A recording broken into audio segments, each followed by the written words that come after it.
Oh boy.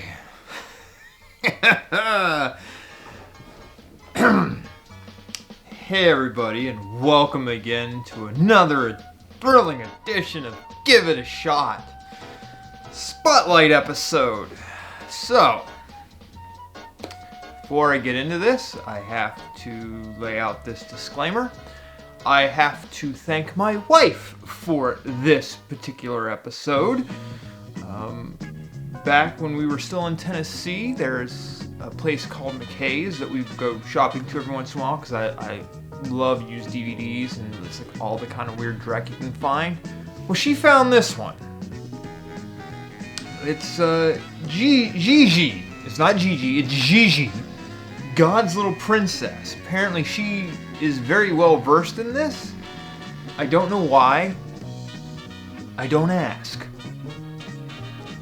Because I don't want to die. But, it's $1.95 when I bought it. It's $2 too much. In fact, somebody should have gave this to me for free and a nickel, to be blunt and honest. I have said this before in terms of Christian media, but they get a bad rap. Sometimes it's earned, other times not so much. This one's kind of earned. Really, it is. So, for those of you who don't know, which is probably the vast majority of you, this series is based on books of the same title. They are stories of this little girl named Gigi who apparently has a superiority complex. She is a princess. Fluffy, quit messing around. I have some important princess business I have to take care of. And everything that she does is royal. As we're going to see in our discussion today,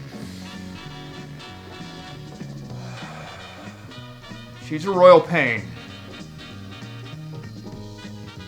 Dear God, is she a royal pain.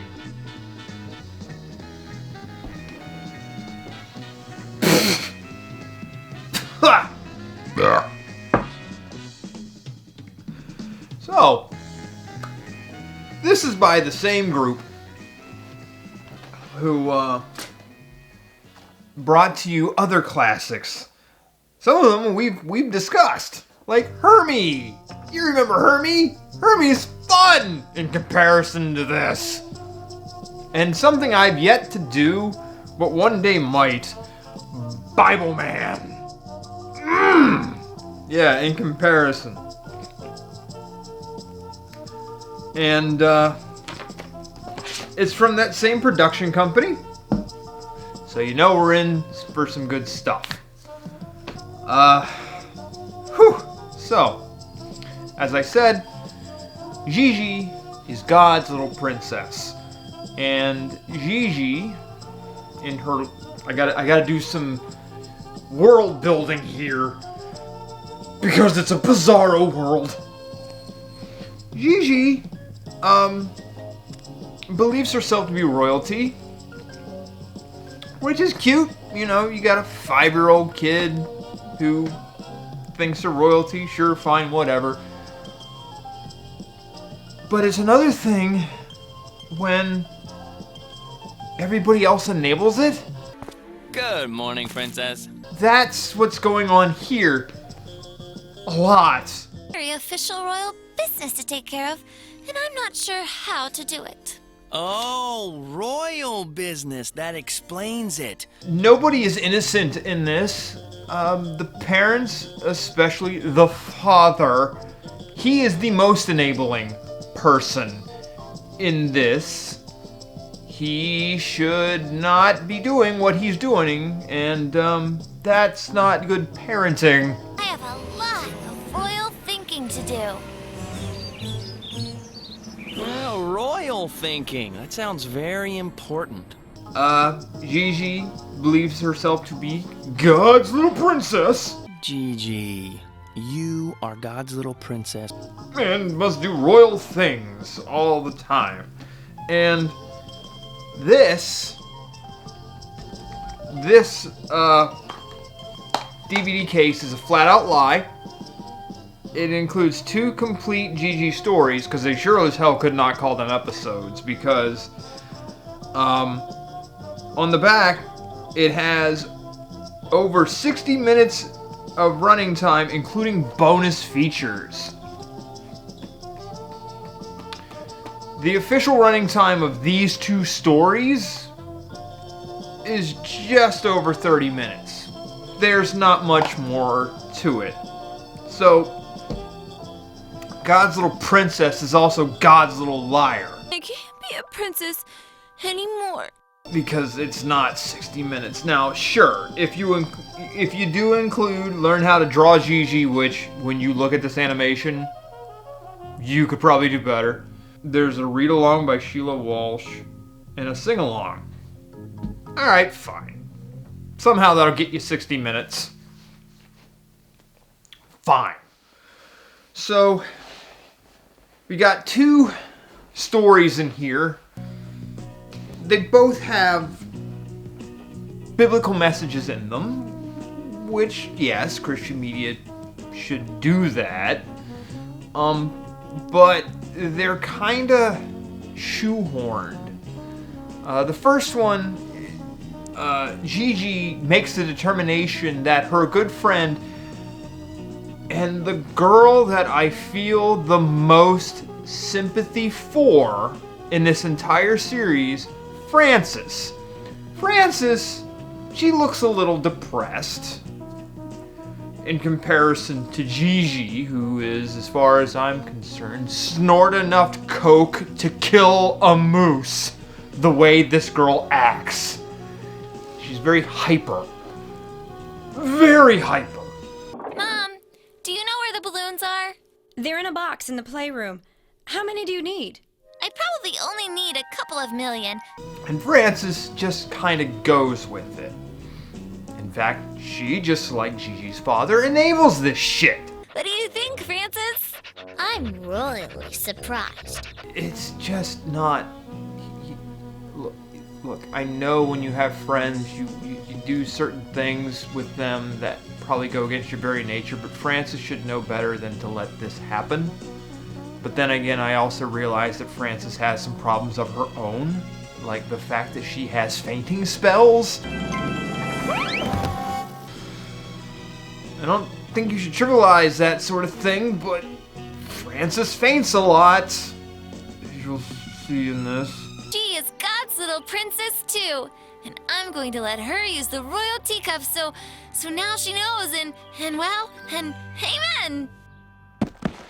First episode, Gigi determines that Frances is also royalty as well. Hot damn. So how are you going to do that? Well, she's trying, because these are the problems you want to have. She's trying to figure out how on God's green earth she's going to make this message known. And she goes through all these things, like different methods in which she can inform her.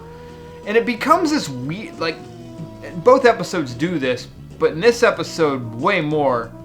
It becomes this idea, it's like a friendlier version of Family Guy, except the cutaway jokes are more relevant to the idea, not just random sporadic things. She goes into this world of imagination quite often, so it's like this mix of Muppet Babies and Family Guy on top of that, which isn't necessarily a bad thing, but as much as it's used, it seems excessive and a lot of padding.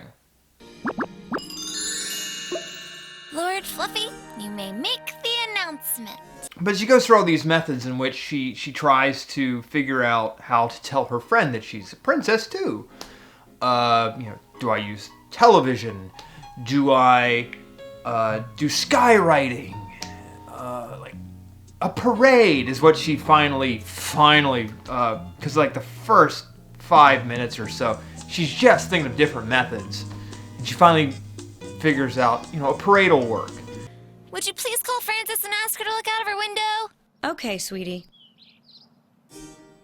She decides to go, and halfway down, shit goes bad, and so she's like, you know what, I'm done. Meanwhile, her friend, who she called prior, is told, wait by the window. And Frances, who apparently has nothing going on in her life, waits there. A while. He wanted to know if you and Fluffy were coming back to finish your parade. You mean she was still looking out of her window for me? Yeah, I guess so. Totally fine. Sure. Then when she gets back, there's a phone call. Frances's father says, hey, is your little girl going to come and do whatever it is that she's going to do, because my daughter has nothing else going on to the fact that she's going to stand here by the window and stare. Gigi calls Frances and says, hey, I'm sorry, but I need you to come over tomorrow, because she's finally determined that a tea party is the way to do it. So she does it, and then determines, you need to sit in this chair because I know you're a fainting little snot. And sure enough, when she tells her, Frances faints. Yes! This may very well be the best day of our lives! It's just so weird. But that's basically the whole episode. She's how am I gonna tell my friend that she's a princess too? Da-da-da-da-da. And then the second one. Gigi comes out of church, out of Sunday school. She has a memory verse, and she ends up having this conundrum about ungodliness and whatnot, and she makes this determination that she, rips out this paper she wrote her memory verse on to put the gum on, and just look at this logic. Today gave me a piece of gum. I thought it would be ungodly not to take it. So you were trying to be kind to Will? Yeah. But then the teacher said we were going to pray, and I thought it might be even more ungodly to pray with gum in my mouth. Yeah, okay, so that's what we're dealing with here. And so, she only has half the verse, and so she thinks about dancing, and she calls her friend Frances up, and they're like, well, what kind of dancing should we do? And then they go through the same Family Guy-esque things that they did the first time around, except like square dancing. Promenade and do a jig. Do-si-do with the big pink pig. And then they determine, maybe we should just do ballet. And then antics ensue. And here's the part with the mother that really... The mother endorses this insanity. Heard about a ballet class here in town. I'll sign you up right away. Signs them up for ballet, because Lord only knows how much that costs. And they go through a ballet class, and things didn't go well. And it's because her feather... The girl shows up to a ballet class in a crown and feather boa, because nobody tells this girl no. Nobody. At all. That's why she's got little princess, because nobody's afraid. No one is willing to tell her, hey, you might not want to wear that, because in the dance class, somebody steps on her feather boa and everyone takes a tumble. And then the shoehorn lesson is you made someone else feel better, and that's okay. Because when she comes back, she's distraught. And her father talks to her about things. Gigi, it makes God happy when you show kindness to others. And the father kind of looks traumatized after everything.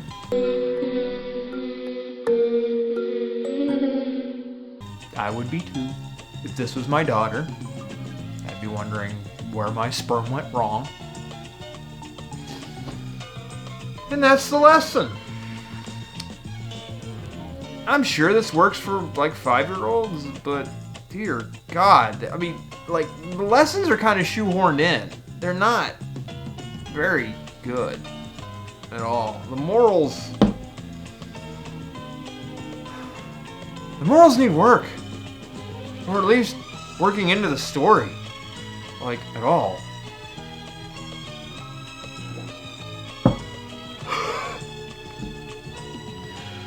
So, it's not good. Story-wise, it's mundane. it's got its moments of creativity, but not very often. What what kills me, other than what I'm drinking, is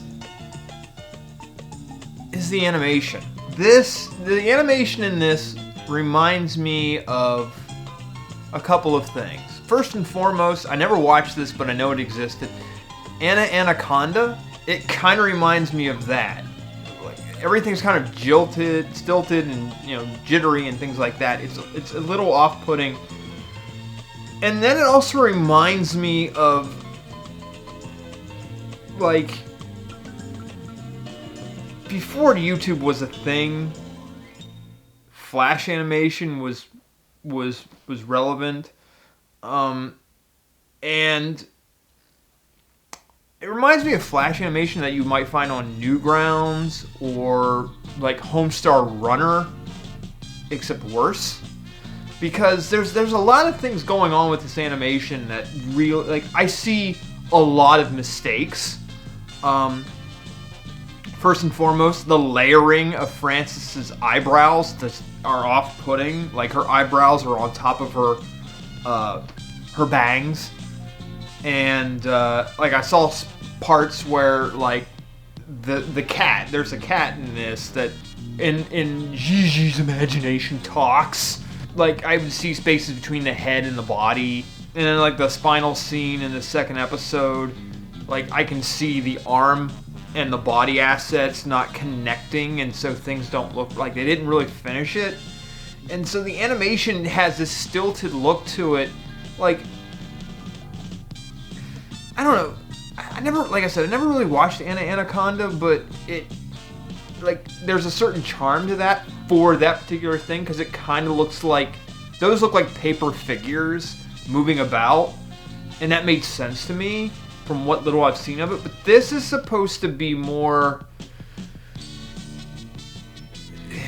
colorful, obviously, because it's not in black and white, but it just doesn't look right. It really doesn't. It kind of hurts my head. So it's not great in any way, shape, or form. So the animation kind of bugs me a bit. I mean, I'm sure it was good for its time, but it just doesn't hold up very well. There's a lot of reused assets, especially in the music video in between. Yeah, that music video, there is one, and it's not good either. I'm sure it had its relevance. I'm pretty sure, overall, like, this is endearing to some children. I think this series rubbed my wife the wrong way, because she was a little bit older when this came out, and I guess children at her church read this stuff a lot, and she just looked at it like, no. And yeah, no, on my end too, no, definitely not. This isn't good. Like I said, I mean, yeah, sure, if it's for very young children, and I'm sure for that reason it would be good, but otherwise it's not. I watch this stuff for a living. I like animation, and I'll try almost anything, but this is rough. I mean, it's not like it's not the worst thing, but Gigi's just a little too much for me. Yeah, just a little too much. Oh.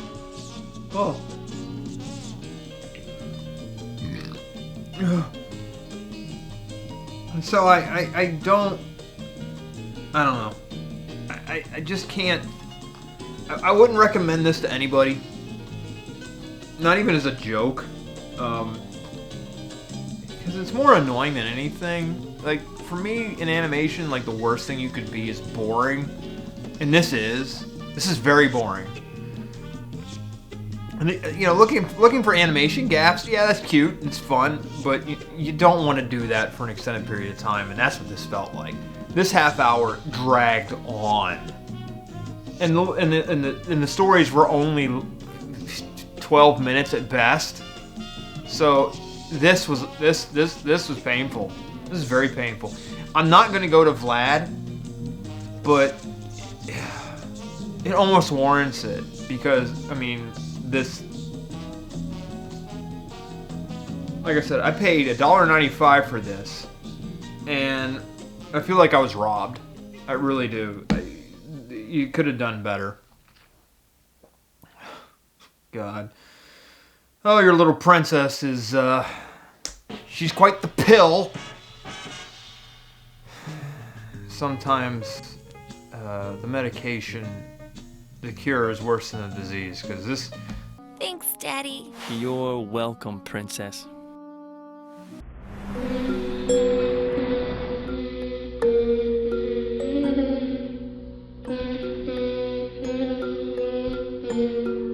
This doesn't do Christian media any justice, and that's kind of sad.